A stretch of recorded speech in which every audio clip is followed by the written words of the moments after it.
বিসমিল্লাহির রহমানির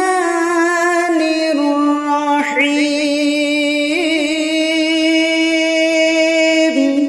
আসসালামু আলাইকুম ওয়া রাহমাতুল্লাহি ওয়া বারাকাতুহু। আলহামদুলিল্লাহি ওয়াহদা ওয়াসসালাতু ওয়াসসালামু আলা মান লা নাবিয়্যা বা'দা আম্মা বা'দ। রব্বুল আলামিনের জন্য সমস্ত রকমের প্রশংসা, আরাধনা, প্রার্থনা। তাই আমরা বলি আলহামদুলিল্লাহ।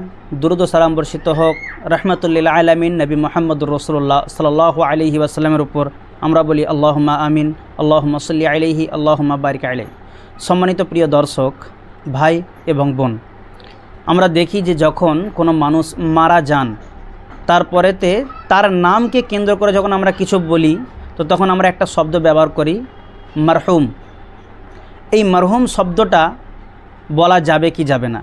মৃত ব্যক্তির জন্য কোনো কিছু লেখার সময় আমরা লিখি যে মারহুম অমক, কিংবা কোনো কিছু বলার সময় বলি যে মারহুম অমক। তো এই মারহুম শব্দটা মৃত ব্যক্তির নামের পূর্বে বসানো যাবে কি যাবে না? শরীয়ত কি এর পারমিশন দিয়েছে কি দেয়নি? তো আমরা যদি প্রশ্নটাকে শরীয়তের দৃষ্টিতে উত্তর নিতে চাই, তাহলে এর উত্তর হবে যে না, কোনো ব্যক্তি যখন মারা যাবে তাকে মারহুম অথবা মাগফুর বলা যাবে না। কেন বলা যাবে না, এর বিশ্লেষণটা সামান্য হালকাভাবে আমি আপনাদের সামনে করতে চাই।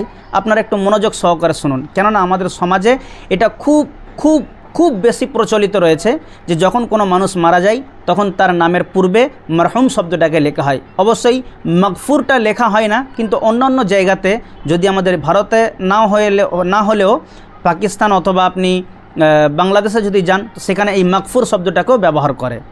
কেন নিষেধ? এবার দেখুন যে মারহুম এবং মাগফুর এই শব্দ দুটি সম্পৃক্ত হয় অতীতের সঙ্গে। এর অর্থ কি দাঁড়ায়? এর অর্থ দাঁড়ায় মারহুম মানে যাকে ক্ষমা করা হয়েছে, এই যার উপরে দয়া করা হয়েছে। আর মাগফুর মানে যাকে ক্ষমা করা হয়েছে। তাহলে দেখুন, আমি যে মারা গেলাম, আপনি যখন বলছেন যে মারহুম অমুক সাহেব, তার মানে আমাকে দয়া করা হয়েছে, মানে আমার উপরে দয়া করা হয়েছে। আপনি অতীত শব্দ ব্যবহার করছেন। আপনি কি করে জানলেন যে আমাকে আল্লাহ রাব্বুল আলামিন দয়া করেছেন কি না করেছেন? যখন মাগফুর শব্দ ব্যবহার করবেন, আমাকে ক্ষমা করা হয়েছে, আপনি বলছেন যে মাগফুর অমুক ব্যক্তি, তার মানে আমাকে ক্ষমা করা হয়েছে। তো আপনি কি করে জানলেন যে আল্লাহ আমার উপরে দয়া করেছেন অথবা আমাকে ক্ষমা করেছেন?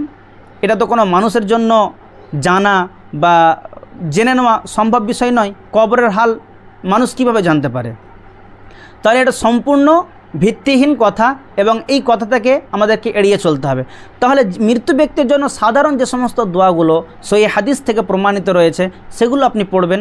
অথবা যদি আপনি মারহুম মাগফুরের জায়গায় অন্য কোনো শব্দ ব্যবহার করতে চান, তাহলে আপনি এ শব্দ ব্যবহার করতে পারেন যে অমক রাহিমাহুল্লাহ, অমক রাহিমাহুল্লাহ, অথবা অমক গাফারাল্লাহু লাহু। এর শব্দ দুটোর অর্থ কী? রাহিমাহুল্লাহ মানে আল্লাহ তার উপরে দয়া করুন, আপনি তাকে দোয়া দিচ্ছেন যে অমুকজন বা অমুক সাহেবের উপরে আল্লাহ দয়া করুন, অথবা অমুক সাহেবকে আল্লাহ ক্ষমা করুন। এটা কি করছেন? আপনি দোয়া করছেন তার জন্য। আর যখন মারহুম অথবা মাগফুর বলবেন যে তাকে দয়া করা হয়েছে, তাকে ক্ষমা করা হয়েছে।